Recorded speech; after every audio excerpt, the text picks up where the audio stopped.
bonsoir, bienvenue dans cette grande édition de 21h de la télévision Bonferreya. Série d'inondations dans plusieurs communes de la capitale Niamey à la suite des précipitations intervenues dans la nuit du vendredi au samedi au village de Gabougoura sur la route de Tilaberi avant le centre d'instruction de Tondebia. Des maisons se sont effondrées à la suite de l'écoulement des eaux de pluie. Plusieurs familles donc sont sans toit. Il en appelle à la solidarité des populations. Plus de précisions avec Mustafa Abdurrahman Zongoma et Abdoulaye Seb. Des maisons réduites en amas d'argile. Celles qui ont résisté ont des parties entièrement écroulées. D'autres ne tarderont pas à céder. Dans les amas de gravats, les propriétaires retirent le bien matériel empêtré dans de l'argile. Ce sont là quelques scènes auxquelles on a assisté ce matin au village de Gabougoura. Un village sinistré par les pluies diluviennes qui ont arrosé la capitale Niamey cette matinée du samedi 26 août 2017. Difficile de dresser un bilan exhaustif. Il n'y a pas eu de pertes en vies humaines ni de blessés, mais les dégâts matériels sont importants. C'est ma concession, elle s'est effondrée. Je n'ai rien pu sauver. Les matelas, lits, tout est sous les décombres.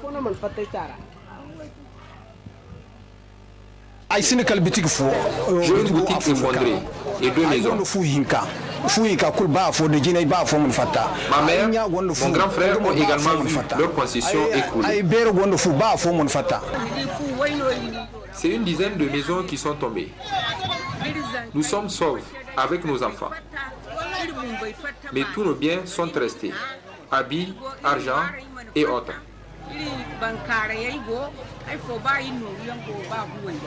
Pour ce qui est des causes de ce sinistre, les populations indexent la construction de la voie goudronnée. Les caniveaux d'évacuation des eaux de pluie ont été mal placés selon elles. Certains habitants estiment avoir, en son temps, averti le maître d'ouvrage. J'ai personnellement attiré l'attention de la SATOM lors de la construction de l'infrastructure sur le risque qu'encourent les populations. Ils n'ont pas réalisé de grands caniveaux. Ils ont construit juste deux et de petites tables. Donc à l'arrivée des eaux, les caniveaux ont été débordés jusqu'à obstruction. Et l'eau de pluie est retournée dans le village et tout ce qui est maison en banco est à présent réduit en amas d'argile. Un appel à l'aide et à la solidarité nationale a été lancé par les sinistrés.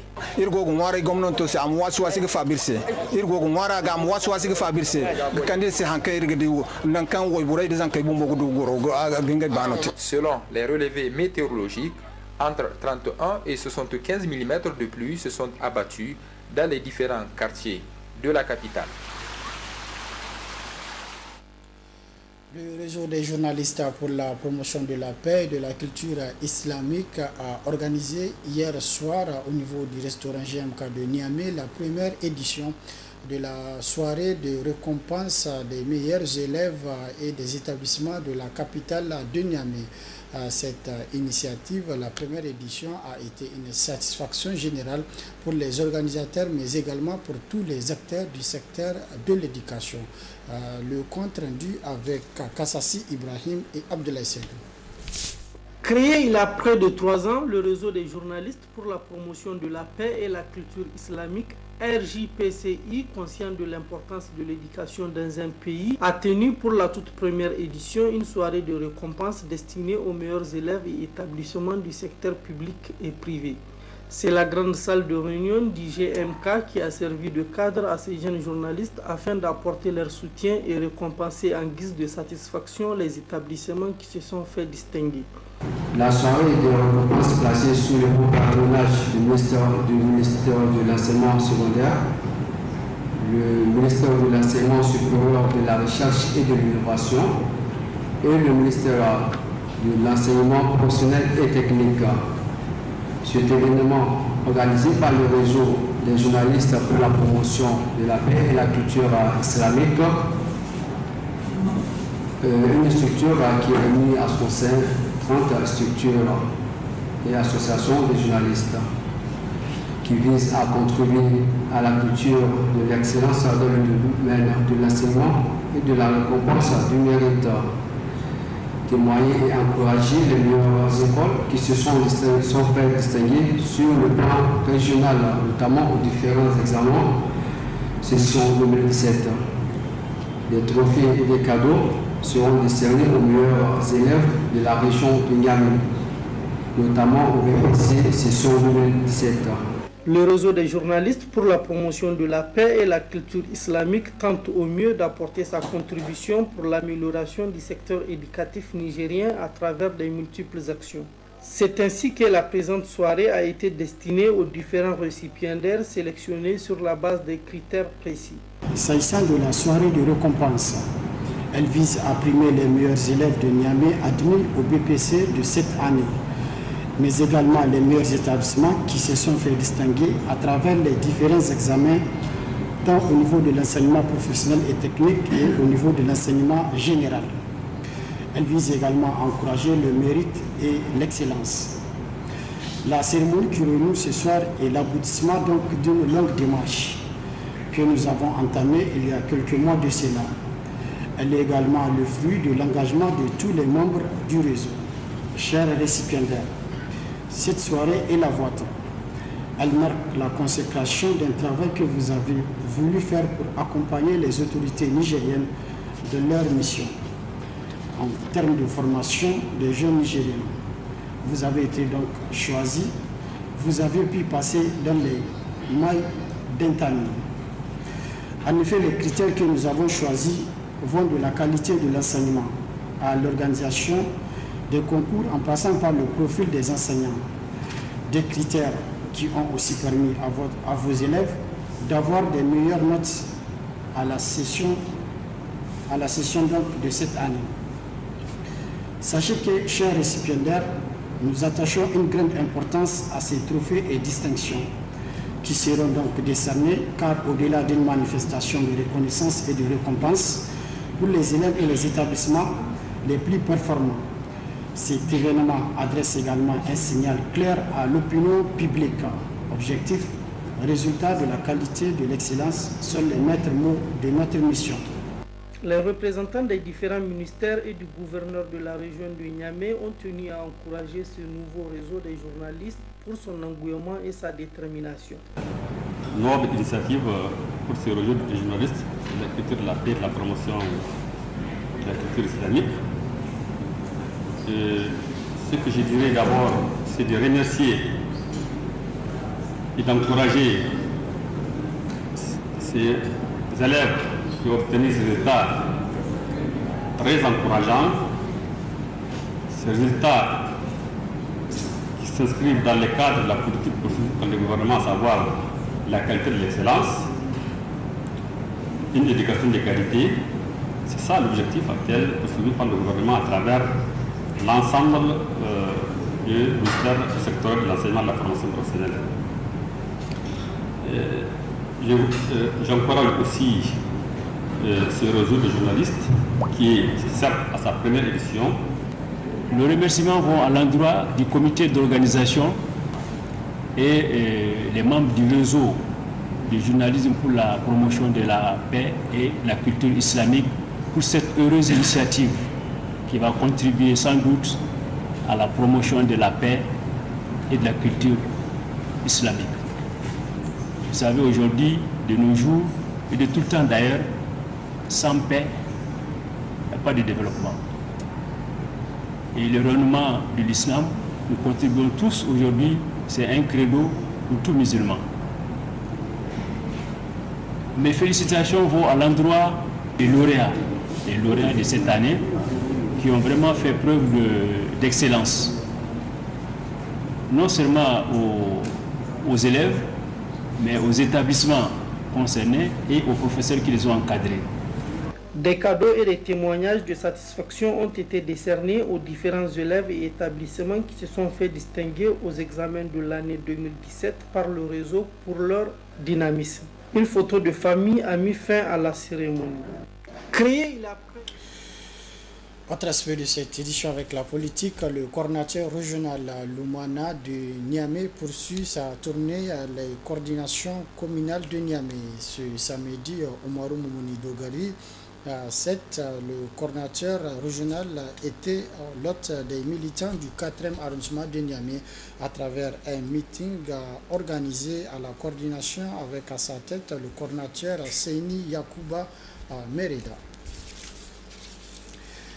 Comme je l'ai donc, nous y reviendrons au cours de cette édition par rapport à cet élément.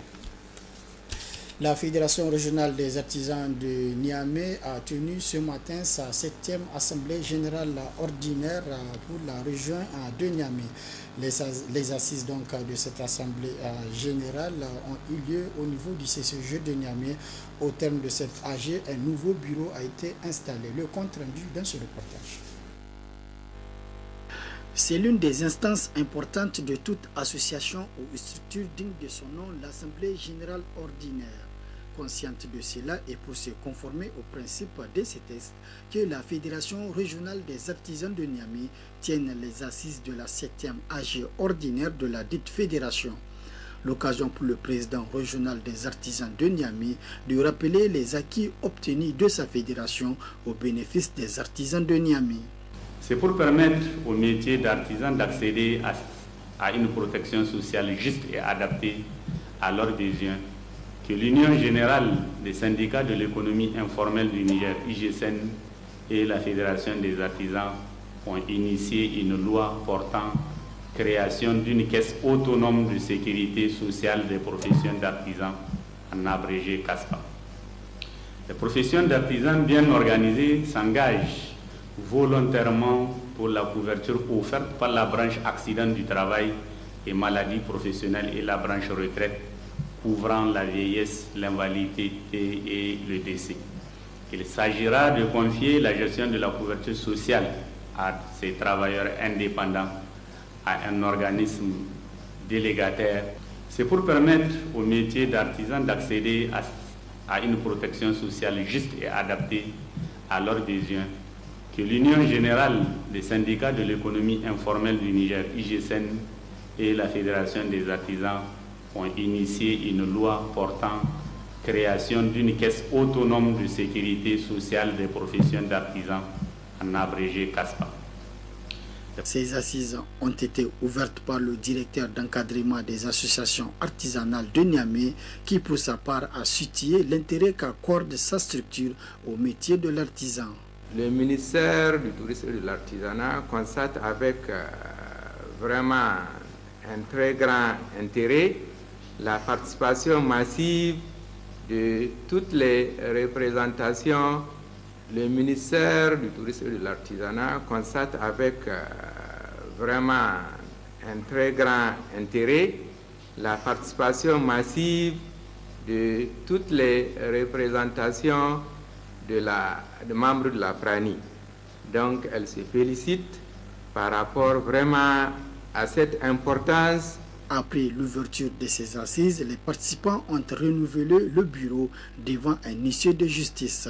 Et le bureau est composé de 35 membres pour un mandat de 5 ans. Ainsi, la nouvelle équipe dirigeante s'est déjà engagée à relever les défis en toute responsabilité. Comme je l'ai annoncé donc tout à l'heure, le coordinateur régional Lumana de Niamey poursuit sa tournée au niveau des coordinations communales de Niamey.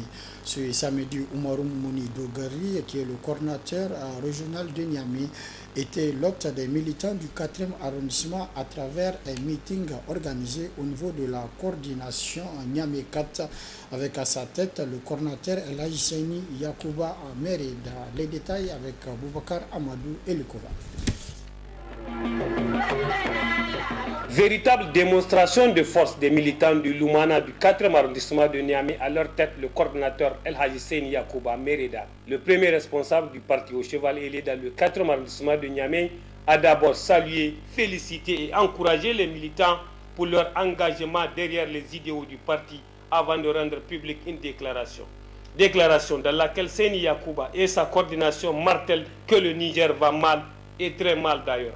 Le Niger est malade, très malade, dans ces structures, dans ces secteurs les plus vitaux, et il ne sert à rien de ressasser ici que la corruption, les passe-droits, les trafics d'influence, des vices et même de la drogue, les détournements massifs le dernier est bien public, pour ne citer que cela. On finit de saper les fondements d'un bel avenir économique clairement visible et réalisable en 2011. A-t-on en effet besoin de rappeler que l'école, cet ascenseur social qui a permis à tant de destins de connaître les trajectoires qui sont aujourd'hui les leurs, est malade, victime d'une vision marchande qui ne s'accommode pas avec la mission éducative. Que c'est cette école déjà mal en point qui doit aujourd'hui payer le prix à payer pour maintenir des milliers de conseillers inutiles à leur poste et un train de vie de l'État insensé. Car sans commune mesure avec les réalités et les capacités financières actuelles de notre pays. Seni Yacouba Mereda de se réconforter de la détermination et l'engagement des militants malgré les exactions quotidiennes dont ils font l'objet.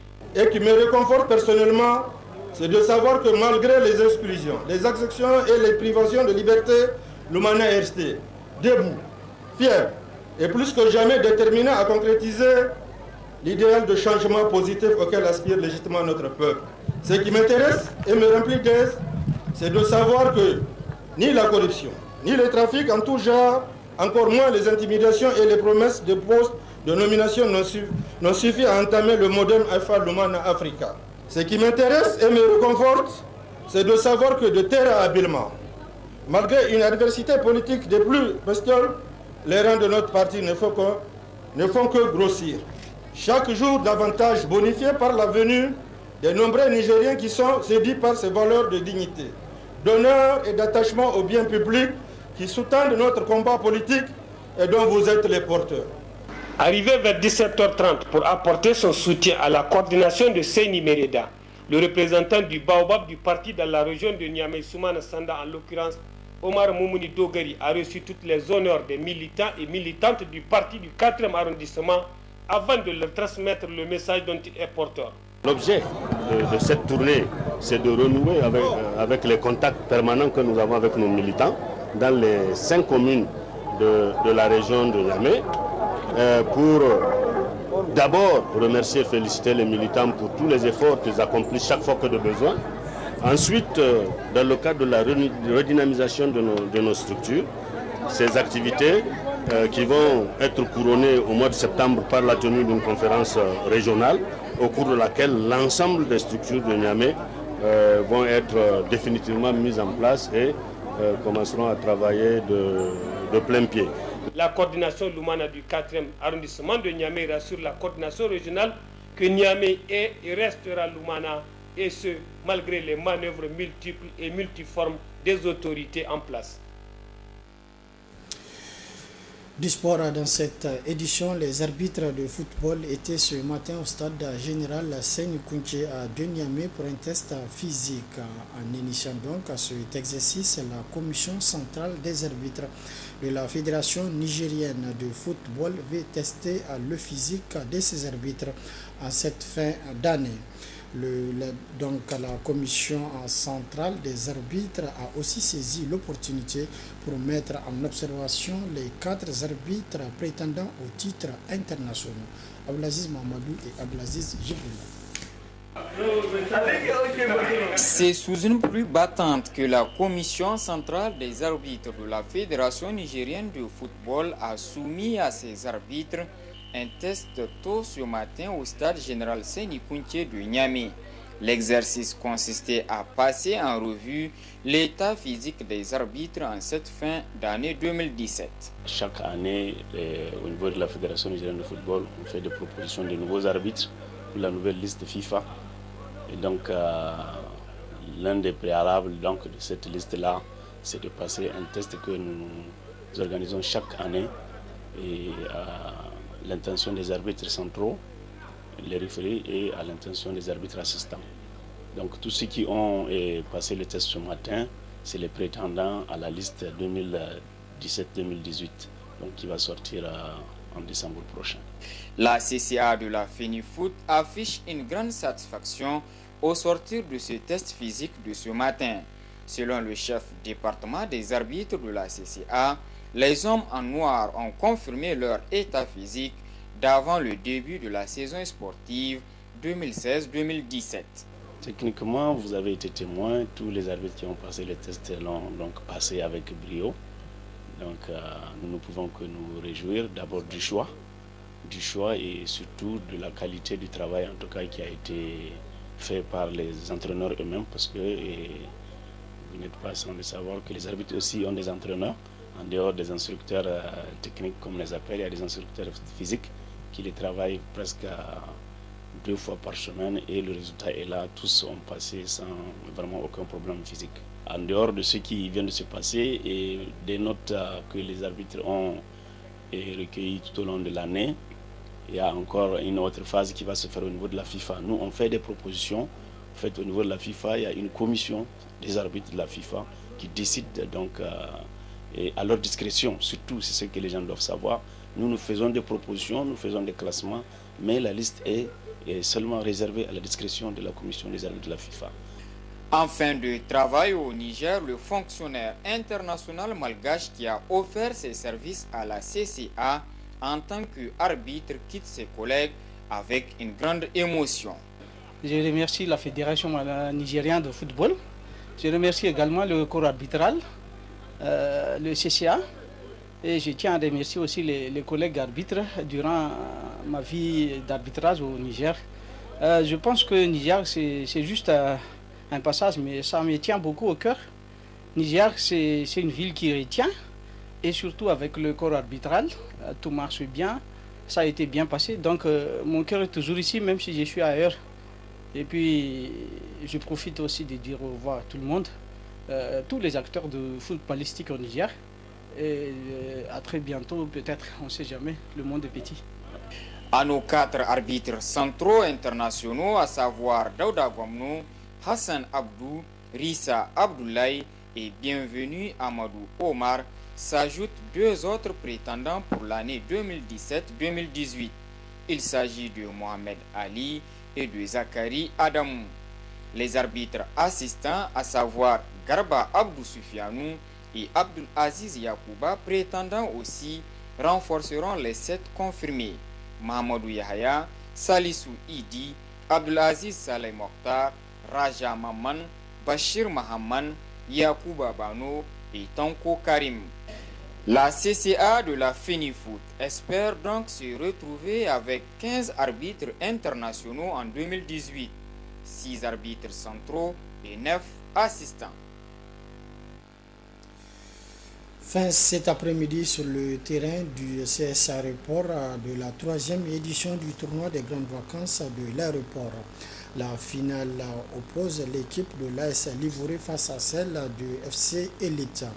Les 2 équipes se sont donc neutralisées sur le score de 0 but partout à la fin du temps réglementaire. FC Elite remporte donc le trophée aux séances de tir au but à 5-4.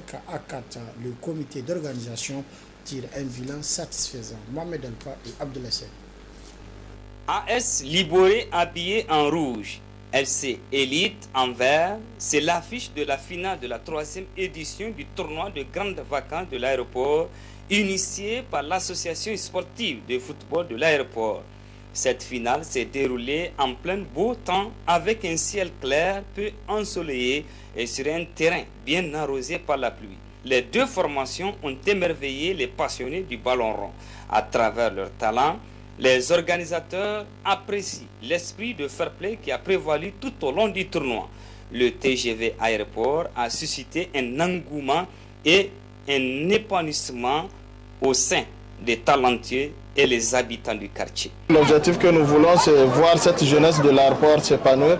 Et comme vous l'avez vu, l'engouement est total. Et vraiment, je pense que ce que nous voulons, l'objectif est atteint.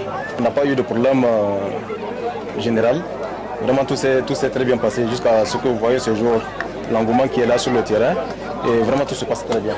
Cette finale a été rehaussée par la présence remarquable du patron de la Fédération nigérienne de football FENIFOOT, le colonel-major Djibrillahi Madi Pelé, l'homme toujours au service de la jeunesse et le rayonnement du football nigérien. À ses côtés, le secrétaire général du SNAD. Ils se réjouissent d'assister à cette finale symbolique et significative. Ce qui me frappe en premier lieu, c'est l'engouement qui est créé et la mobilisation de toute cette foule qu'il y a. il faudra qu'on continue les réflexions parce que je ne comprends pas qu'il y ait autant d'engouement et que quand l'équipe nationale joue, qu'on n'ait pas autant d'engouement et de public. Les TGV doivent profiter aux jeunes, les non licenciés, les jeunes vacanciers, les jeunes pupilles. Ça doit leur profiter, pas aux licenciés. Malheureusement, on a tendance à voir que beaucoup de licenciés des clubs de première ou deuxième division jouent les TGV, ce qui n'est pas normal. Je suis entièrement satisfait de la façon dont le tournoi est organisé et la discipline dont font preuve en tout cas les joueurs, le fair play et le dynamisme en tout cas de cette jeunesse. À mon avis, c'est vraiment une jeunesse qui mérite d'être accompagnée. Une finale pleine d'engagement de part et d'autre qui s'est soldée à la fin du temps réglementaire. 0 but partout. Il a fallu les séances de tir au but pour connaître l'équipe qui remporte le trophée de la 3e édition du TGV Aéroport. C'est ainsi que FC Elite s'impose 5 tirs à 4, empoche une somme de 100 000 francs CFA plus la coupe. Le finaliste malheureux se retrouve avec une somme de 50 000 francs CFA plus une petite coupe. Et le meilleur buteur est récompensé par un paire de crampons. Vivement l'édition 2018. C'est la fin de cette édition. Merci de l'avoir suivi à toutes et à tous. Prochain rendez-vous de la rédaction demain à partir de 12h30, Inch'Allah. Très bonne réception. Au revoir.